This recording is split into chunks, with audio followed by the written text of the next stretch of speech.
آج اگست کی 4 تاریخ ہے۔ یا اللہ تیرا شکر کہ تو نے آج کا دن دکھایا، اندھیری رات سے روشن صبح کو نکالا۔ مولا کریم ہمیں سارا دن گناہوں سے محفوظ فرمانا۔ آج جس شخصیت کا یوم پیدائش ہے، آئیے اسی کی آواز میں سنتے ہیں کہ وہ اپنے بارے میں کیا کہتے ہیں، اور اس کے بعد بات کریں گے ان کے بارے میں۔ حفیظ جالندھری کا ایک شعر ہمارے حسب حال و حلیہ ہے۔ پری رخوں کی زباں سے کلام سن کے میرا بہت سے لوگ میری شکل دیکھنے آئے۔ حفیظ صاحب یہ بات صاف گول کر گئے کہ دیکھنے کے بعد کیا ہوا۔ اگر کچھ مثبت نتائج نکلے ہوتے تو دوسرا شعر اس موضوع دلپذیر پر ضرور کہتے، جو کہ نہیں کہا، اس لیے کہ جب نہ ہو کچھ بھی تو دھوکہ کھائیں کیا۔ میں اکثر کہتا ہوں کہ مصنف کو صرف کتاب کے آئینے میں دیکھنا چاہیے، اور اس کے اور قاری کے درمیان ایک محتاط فاصلہ، یعنی کتاب بھر کا فاصلہ ضرور رہنا چاہیے۔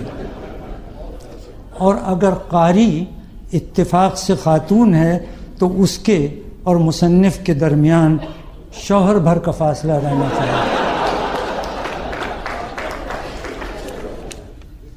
آج شام کے انویٹیشن کارڈ کا ذکر آیا ہے تو یہ بتائے بغیر نہیں رہ سکتا کہ اس کی کتابت کسی کامل فن جادو رقم کاتب نے کی ہے۔ اس ظالم نے بزبان یوسفی اس ہنرمندی سے لکھا ہے کہ بد زبان یوسفی پڑھا جاتا ہے۔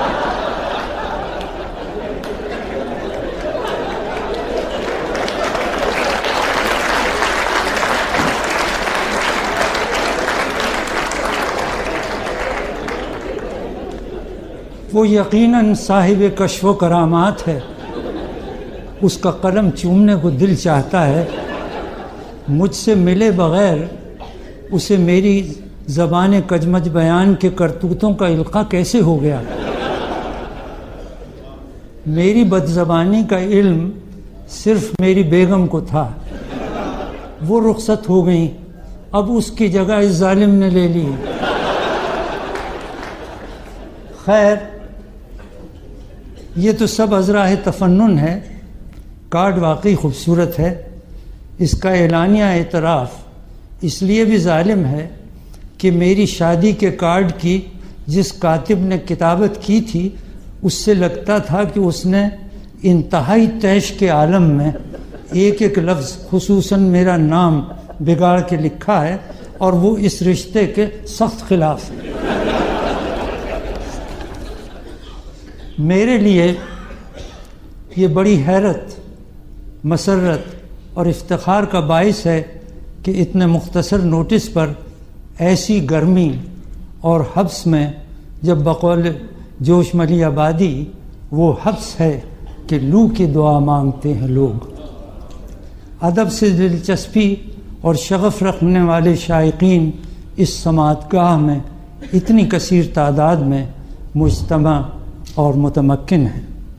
ادب سے دلچسپی روز بروز بڑی تیزی سے کم ہو رہی ہے۔ لکھنے والے ہی نہیں، پڑھنے والے بھی نایاب نہ سہی کامیاب ضرور ہوتے جا رہے ہیں۔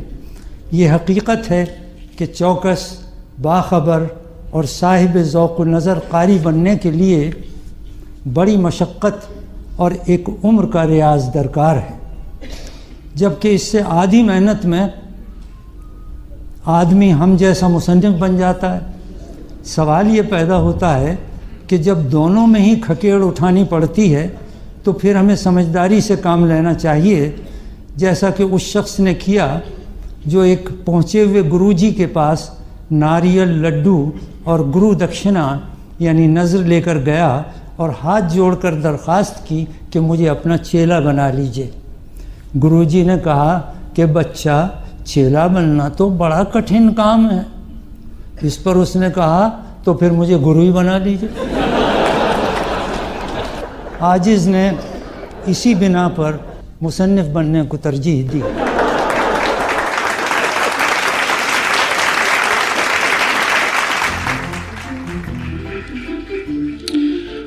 جی، آج اگست کی 4 تاریخ ہے اور یہ ہے مشتاق احمد یوسفی کا یوم پیدائش۔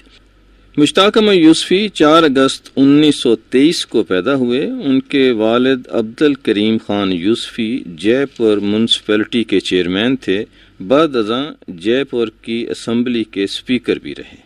مشتاق احمد یوسفی نے اپنی ابتدائی تعلیم راجپوتانہ میں حاصل کی، BA آگرہ یونیورسٹی سے کیا، MA فلسفہ اور LLB علی گڑھ یونیورسٹی سے۔ تقسیم ہند کے بعد ان کا خاندان پاکستان آ گیا اور یہ کراچی میں آباد ہو گئے۔ پیشے کے حساب سے بینکر ہیں، کئی بینکوں میں اعلیٰ عہدوں پر کام کر چکے ہیں، پاکستان بینکنگ کونسل کے چیئرمین بھی رہے۔ مشتاق احمد یوسفی کو حکومت پاکستان کی طرف سے ستارہ امتیاز اور ہلال امتیاز سے نوازا گیا، جو ان کی ادبی خدمات کا اعتراف ہے۔ ان کی پہلی کتاب 1961 میں چھپی، نام تھا چراغ تلے۔ دوسری کتاب 1969 میں چھپی، خاکم بدہن۔ تیسری کتاب ان کی زرگزشت 1976 میں چھپی اور آب گم 1990 میں۔ ان کی کتابوں کو آدم جی ایوارڈ اور ہجرا ایوارڈ بھی ملے۔ یہ ایوارڈ بذات خود یوسفی کی کتابوں سے چھوٹے تھے۔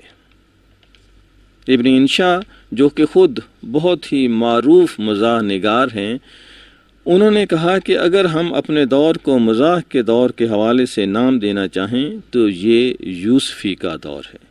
بزم یوسفی کے نام سے آج کل ایک پروگرام جیو ٹی وی پر بھی نشر ہوتا ہے، جس کی پہلی قسط کے اقتباسات آپ نے ابھی سنے۔ ان کی جو تحریریں ہیں وہ اتنی شاندار ہیں کہ ضیاء محی الدین نے کئی مرتبہ ان کو اپنی محفلوں میں اس کو پڑھا اور سننے والوں سے داد حاصل کی۔ ابھی چند لمحوں میں ہم آپ کی خدمت میں ضیاء محی الدین کا ایک اقتباس جو انہوں نے ان کی کتاب سے لیا ہے وہ آپ کی خدمت میں پیش کرتے ہیں۔ آپ کو اندازہ ہوگا کہ کس طرح سے 2 آتشہ نہیں 6 آتشہ، تحریر مشتاق احمد یوسفی کی اور آواز ضیاء محی الدین کی۔ تقسیم سے پہلے کے 300-400 برسوں میں خاص کر بر صغیر کے مسلمان نے تجارت کو اپنی شان قلندری کے خلاف سمجھا، اس لیے کہ اس میں یہ اندیشہ تھا کہ ذرا سی غفلت یا لاپرواہی سے کہیں منافع نہ ہو جائے۔ چمڑے اور کھالوں کی ساری تجارت البتہ مسلمانوں کے ہاتھ میں رہی، جس کی 3 وجہ تھی۔ اول تو یہ کہ یہ انہی مرحوموں کی آخری نشانی تھی جنہیں وہ کھا چکے تھے۔ دوسرے یہ کہ ہندو اس کاروبار کو ناپاک سمجھتے تھے۔ تیسرے، خوش قسمتی سے ان تاجروں کا تعلق چنیوٹ سے تھا، جو دلی کے دربار سے ہنوز دور تھا۔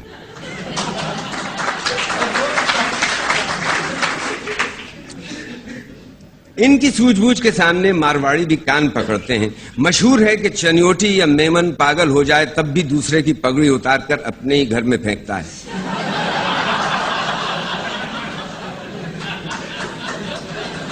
پیدا کہاں ہے ایسے پراگندہ تبالو۔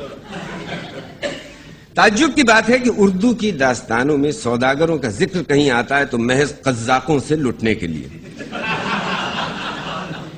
اور یہ بھی اس طور پہ کہ پڑھنے والوں کی اخلاقی ہمدردی ہمیشہ لوٹنے والوں کے ساتھ رہتی ہے۔ اردو غزل میں ہمیں یاد نہیں کسی شاعر نے سوداگر کو کلمہ خیر کے ساتھ یاد کیا ہو۔ ہاں، ایک نظم مثنوی زہر عشق میں سوداگر در آیا ہے، وہ بھی فقط اس لیے کہ اس کی ایک دختر تھی جو خلاف محاورہ نیک اختر نہ نکلی۔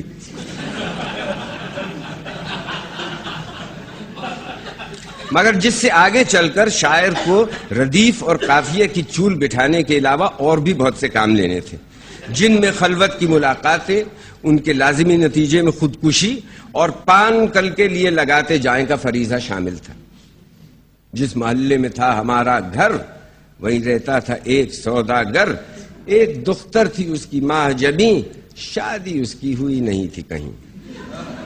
آخری مصرے میں جو نوید مسرت ہے اس نے پہلے 3 مصروں میں جان ڈال دی۔